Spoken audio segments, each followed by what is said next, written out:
venons juste de terminer la réunion du comité directeur de l'ORCAV de Ziguinchor, convoqué pour débattre autour d'un ordre du jour bien précis, notamment des informations à livrer et la situation des ODCAV, et bien entendu la préparation des phases régionales de l'ORCAV de Ziguinchor.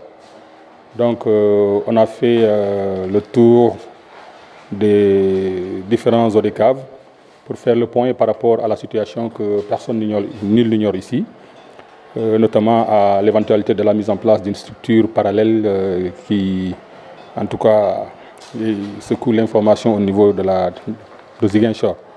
Donc, quand on a fait le tour des ASC affiliés, on se retrouve véritablement avec, au niveau de Bignona par exemple, le nombre d'ASC a augmenté. Nous sommes à 249 ASC qui se sont affiliés. Et je rappelle que même l'année dernière, ou il y a 2 ans de cela, on n'avait pas ce nombre d'ASC. À Oussouye, le nombre aussi a augmenté. Et il faut dire qu'il n'y a aucune ASC, en tout cas signalée à l'autre bord. À Ziguinchor, où la situation s'est posée notamment avec ce qu'on appelle les zones rurales, qui ont systématiquement refusé de venir s'affilier au niveau de l'ODCAV de Ziguinchor. On les comprend, c'est leur position. Et j'avoue que l'ODCAV de Ziguinchor, l'ORCAV, le mouvement navétane dans son ensemble, est en train de travailler pour faire revenir la plupart des ASC.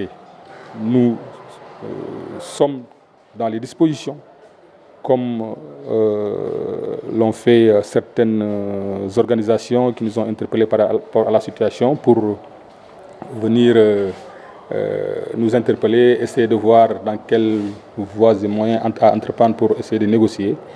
Nous, encore une fois, disons notre disponibilité à écouter les uns et les autres pour arriver à, en tout cas, recoller les morceaux comme on dit. On a reçu la note interdisant les activités navétanes dans la commune de Ziguinchor.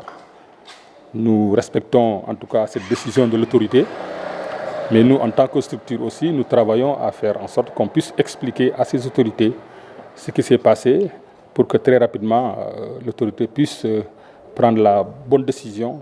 La bonne décision, à mon avis, c'est de faire en sorte qu'on puisse réunir l'ensemble de ces belligérants pour trouver un terrain d'entente et permettre à la jeunesse de Ziguinchor de pouvoir continuer à faire ses activités, de s'épanouir autour de ce cadre navétane.